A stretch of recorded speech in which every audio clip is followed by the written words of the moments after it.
Hey, everyone. We are back with a new video. Let's begin.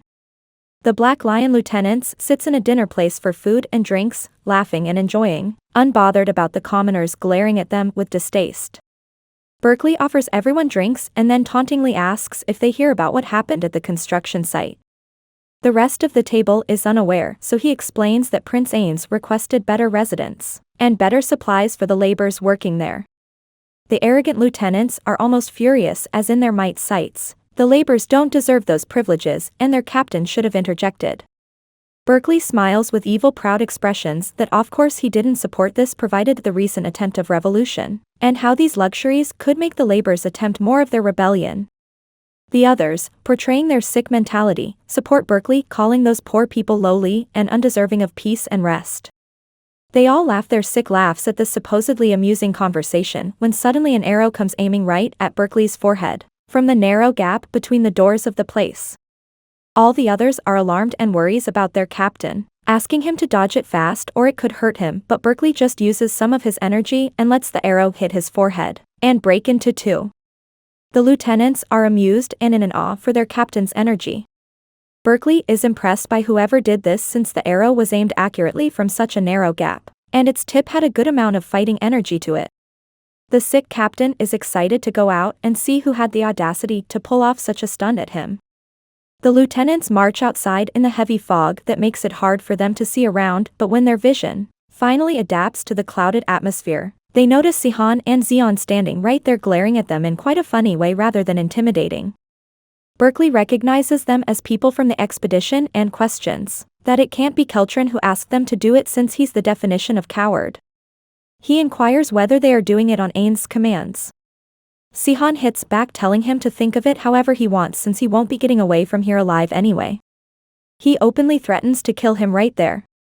Berkeley, on the other hand, is amused at the audacity of who he considers a stupid kid since there's no chance the two can fight the Might Lion lieutenants. The lieutenants charge at the two while Berkeley nonchalantly tells them to not kill the two so they can question their aims later, but is kind of surprised that Sihan's confidence indeed matches his actions as he's able to defend himself against his lieutenants.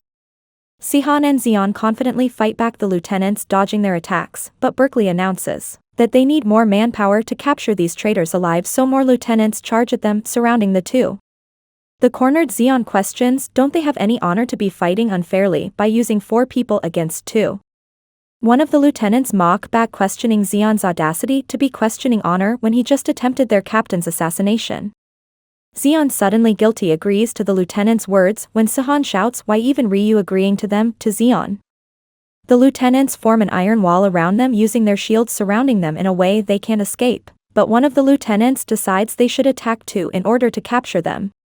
Sihan smiles at this decision expecting them to do such a thing but much to everyone's surprise, the two just start running away calling it not their day. The lieutenants, not wanting them to get away, chase them sure that they'll be able to catch them easily. Zeon is amazed at how the lieutenants are running such heavy shields on them as if they're nothing. The two then suddenly jump off a bridge, but that route is blocked which makes the lieutenants mock them for being trapped. Berkeley taunts at them for not having a proper escape plan when they wanted to attempt such acts. He mocks them for having better chance of survival if they simply jumped off of a building, and that they should have tried to be more careful when trying a murder attempt. Sihan sighs dramatically exclaiming that they might have been way too careful instead since they didn't have to do much. That's when Alita appears in everyone's sight, which everyone again questions since they only know her as someone from the fighter rank. All the lieutenants are busy laughing at the absurdity of the situation when Berkeley is shocked at the amount of energy he suddenly feels around her, which is certainly not fighting energy.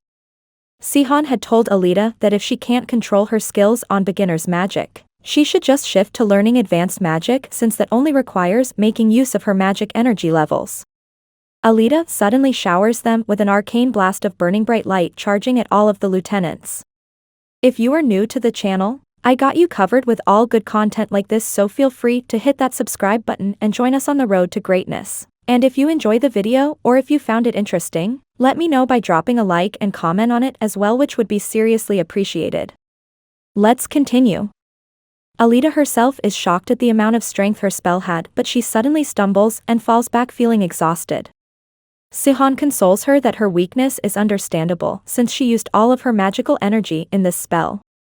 He tells her that it's gonna take some time for her energy to rebuild and she won't be able to use it for the time being. He jokes that it's like her daily wage as a laborer Magaon.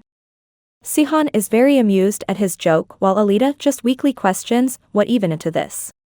Xion on the other hand is dumbfounded on the great magic she pulled off as there's not even a single trace of any of the lieutenants left around. He is impressed that they were able to get rid of Berkeley this easily.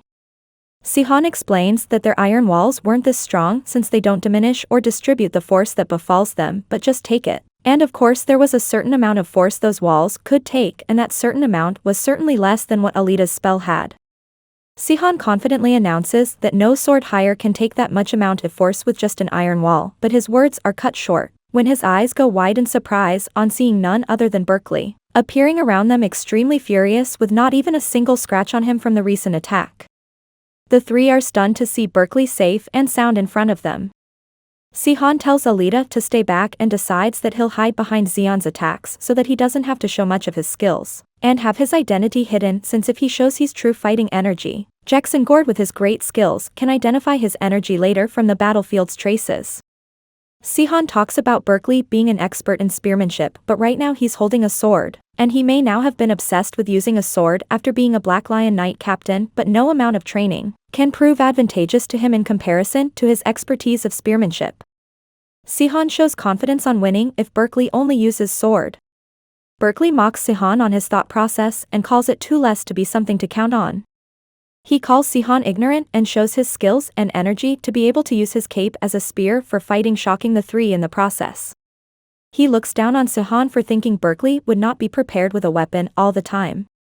Berkeley shows his anger and determination to torture the three by displaying his great energy around him. Sihon is struck at the sight as he not for once thought of the possibility of Berkeley learning Jacksongord's explosive art. He is pissed at himself for being an idiot on underestimating Berkeley on having a weapon and on improving his skills by learning some special art of Jacksongord.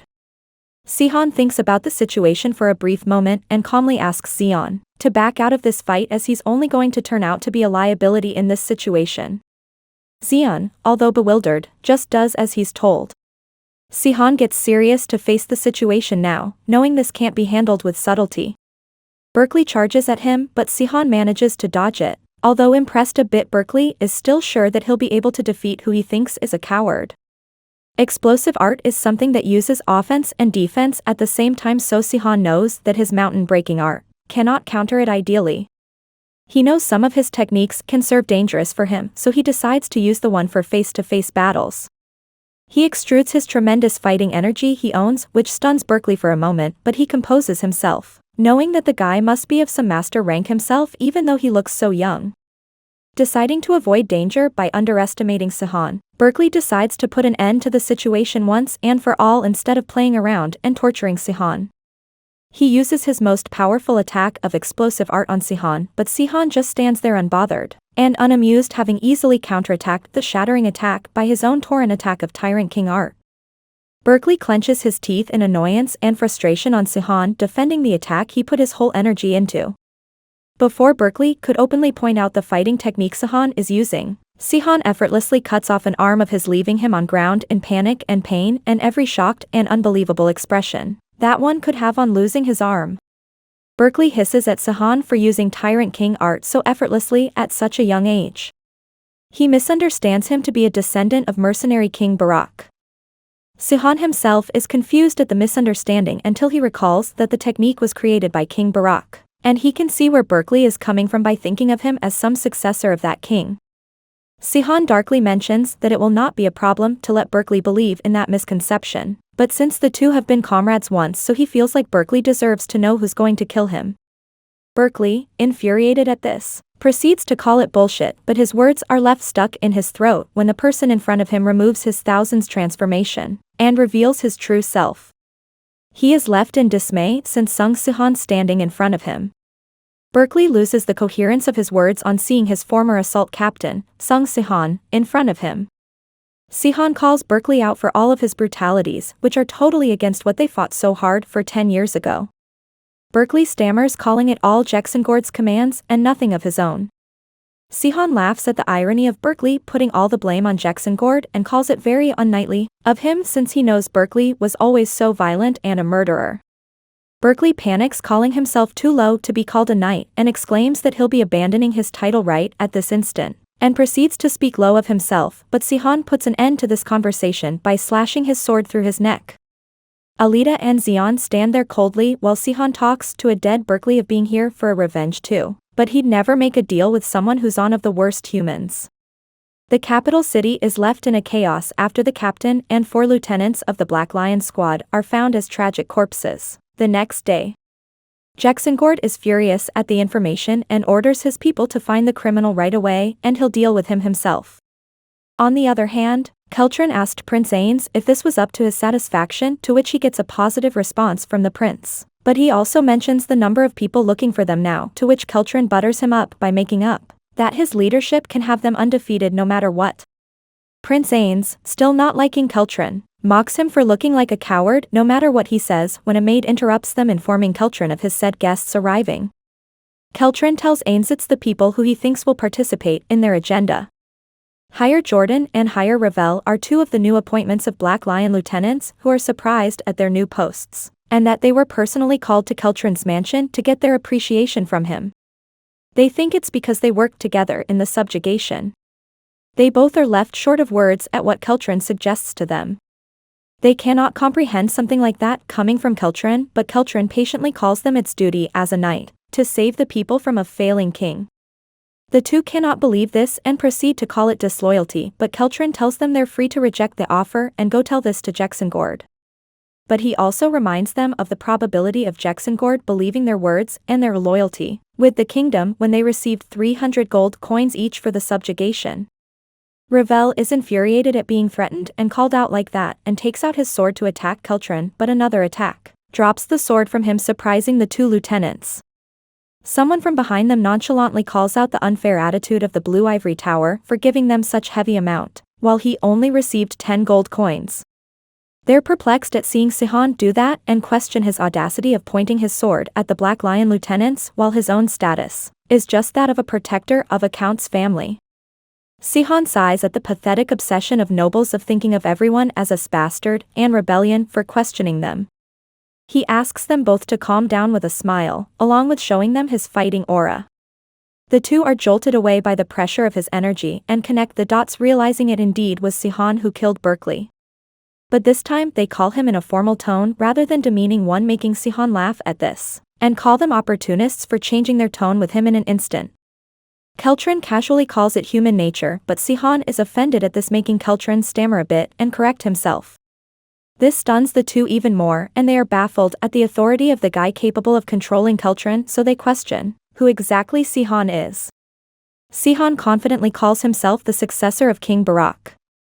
Flashback to Sihon bursting into Keltrin's office and expressing his great idea of using this name as his identity. He explains to Keltrin that he got this idea from Berkeley's misunderstanding and that he can justify his powers that way. Keltrin also enthusiastically shows him all the paperwork ready, already proving his identity of being a successor of Barak, since he expected Sihon to go into that direction. Sihon is heavily impressed, while Keltrin acknowledges himself as the best in forging stuff and scamming others. Higher Jordan believes it to be the reason of his strength, but he refuses to let go his honor and dignity for this disloyalty. Keltrin calmly interjects, saying how it would be disloyalty if this act is showing loyalty to the true king. Jordan's face contorts to confusion at this when someone from the background asks them of needing their strength for the future of the kingdom. The sight of Prince Ains asking them of this stuff is another big shock for them in the past couple of minutes, leaving them all panicked and troubled when Ains calmly asks them if they'll support him for the sake of the people. Subscribe to watch more videos like these, turn on notifications, and leave a like and comment to help the channel out. Thank you for watching and see you on the next part.